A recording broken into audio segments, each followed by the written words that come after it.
to this edition of Weeds World. My name is Jeremy Weeds, your local realtor here in Ste Anne. I'm with Sarah Normandeau. How are you doing today? I'm good, thanks. How are you? I'm doing good. And Sarah is the rec wizard, I believe you called it last time. Rec manager. Rec manager. Okay, well. It's a name I gave myself. Okay. And now I'm going to get a t-shirt. No, I'm just kidding. Exactly.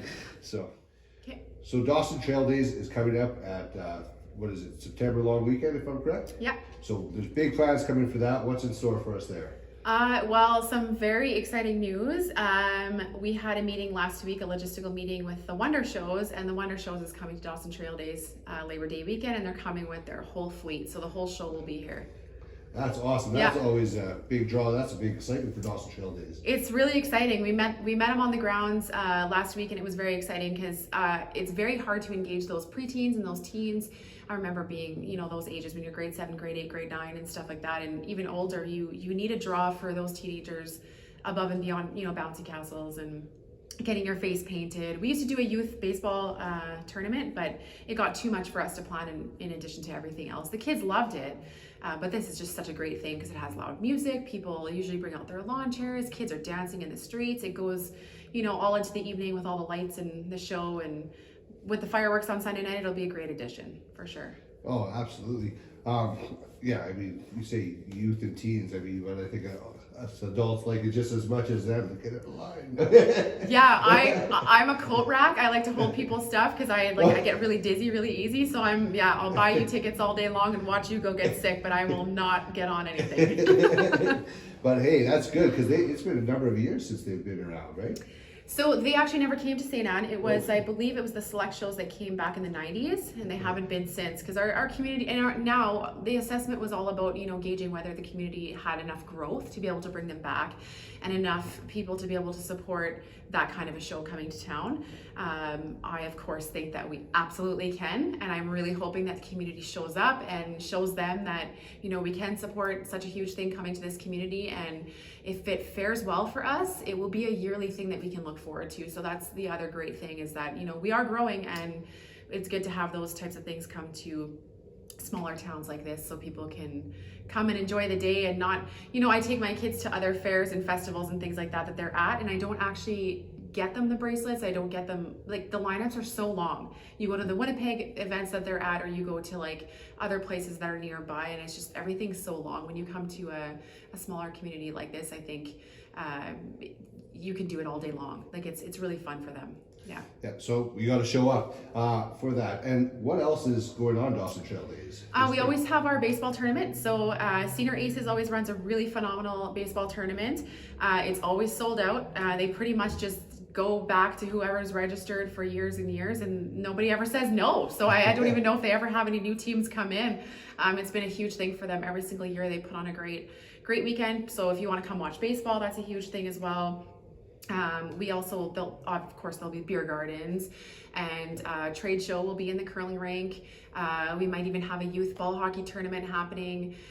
There's a lot of things that are kind of in the air right now, and planning has absolutely started, and it's really exciting. Our Phoenix Cheer Association is taking on the Friday night kickoff party, which is a sock hop, and I don't doubt that they will absolutely slam dunk it, because everything they do is awesome. So yeah, they're taking on the Friday night, and then on the Monday is the usual. We have the parade at noon. We have the fire department that does a pancake breakfast. They normally support either Stars or the Burn Fund or things that they're passionate about, so they always get a really good turnout. There's the duck race that's put on by the Knights of Columbus. And I'm trying to think if there was anything else that's going on so far that I can announce. There's still things that are being worked out. But yeah, lots of exciting things happening. Fireworks, I'm hoping weather-wise, we had to, cancel Dawson Trail Days the last 2 years. But before that, we had a really good fireworks show. So I'm really excited to bring that back, because people look forward to it, and they come from all over the place to see it. So, and with a fair in town, right, they're gonna hopefully come see the fireworks, and then they're gonna, maybe take in a few rides and music and have some fun with their families, so it'll be good. Well, the fireworks are some of the best around that you can see, right? They blow some of the other communities out of the water Yeah. how good they are. So Yeah, they do a really good job. And it's actually, so I met with one of their planners the one year, and I couldn't believe like the grids that they have and the planning that goes into it. Like, you take for granted a fireworks show. Hey, I want a fireworks show for, I think we spent $7,500 the town spent the last time, and I think that's what's in the budget for this year. But you see everything that goes into the planning, and we did a Canada Day thing last time, so everything was red and white. I don't know if you remember that. Yeah. So every firework that went up into the sky was either red or white. It was really cool. And just seeing like all the grids and how they set it up and the logistics that go into it, it blew my mind. Like, we take it for granted, we go watch this show, but it's like, man, the planning that goes into that is insane. So yeah. No doubt. And that's the way to end summer, with a bang, right? Yeah. But before we get too far into that, we also have all of summer to talk about. What's going on? I think you have a few things going on in the arena, if I'm correct. Yeah, we have the summer day camp programs. They are coming back, which is really exciting. We have a couple weeks that are already starting to fill up. So contact the town. You can get your registrations in. We take 5 to 12-year-olds. We also have some additional camps that are happening. We have a new Taekwondo martial arts group in town. They're doing a camp in July, and they're doing a camp in August. Our local cheer association is also doing some fun stuff this summer with drop-ins and things like that. I think they're doing their wiggles and giggles as well during the summer. There's a lot of really fun things.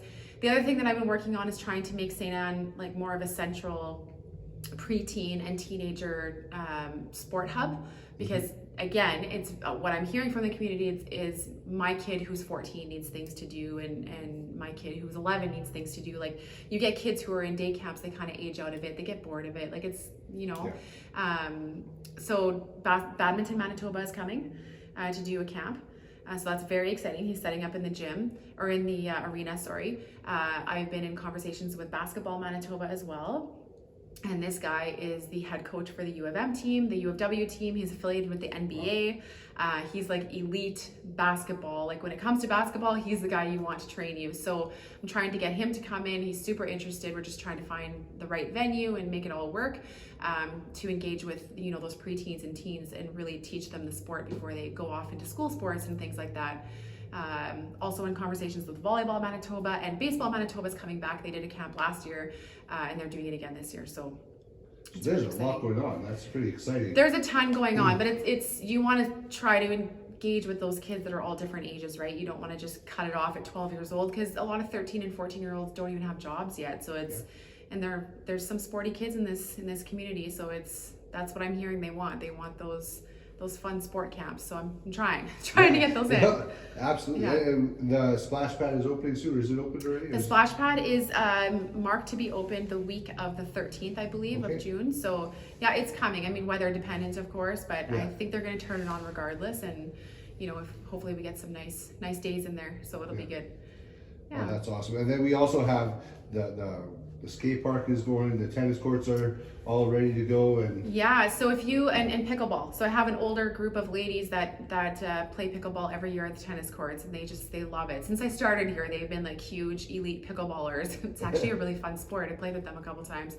But yeah, there's a lot of things happening. If you go to our recreational park any day of the week, well, Monday to Thursday, it's lit up with people, you know, walking the track, or people playing in our baseball association. Soccer has a lot of people. We have a French soccer program this year that's here in Ste Anne as well, and they have all French kids. They're doing soccer there too. But it's really fun to see, you know, so many people using the facility at the same time, which always complements things like the skate park and the tennis court, because when, you know, mom and dad are playing baseball in the mixed league, their kids are all at the skate park. So it's good to see. Yeah, absolutely. Is there anything else that's happening this summer that we need to be aware of?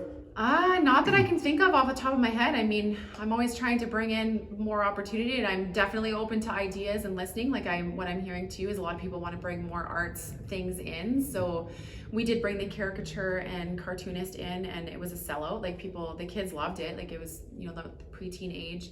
I think I even had a 19-year-old in that class, and they loved it. So he wants to come and do more stuff too, but it'll be like a day here and there kind of workshops people can sign up for. So definitely stay in touch with our Town of Sainte Anne Facebook page, and that's kind of where we advertise some things mostly for people to sign up to. So there might be more coming yet, for sure. Yeah. Well, that's exciting. I mean, there's just there's more to love about this town as we go. It just keeps going and going, right? And even for adults to go, the walking, the track and the school there is huge, nice and Yeah. beautiful. Outdoor gym. Yeah, outdoor gym there, and Yeah. kids can go play the play structures. And Yeah, like I know a lot of parents get really excited when they are like with the mixed league. I think he's got like 13 teams this year. They get excited when they get the backstop in between the two schools because their kids can easily like, oh, I'm going to go to this park or that park. Like there's 3 different structures there for them to keep busy on, or they rollerblade around the track and stuff. It's really fun. Yeah. Awesome. Well, if you enjoyed this content, if you enjoyed Sarah giving all this awesome information about what's happening in Ste. Anne, you'll never miss out on anything as long as you follow the page. Follow my page as well. Let's stay connected. Make sure you like, subscribe, and comment below any thoughts or any ideas or what you thought of this video. Love to hear from you.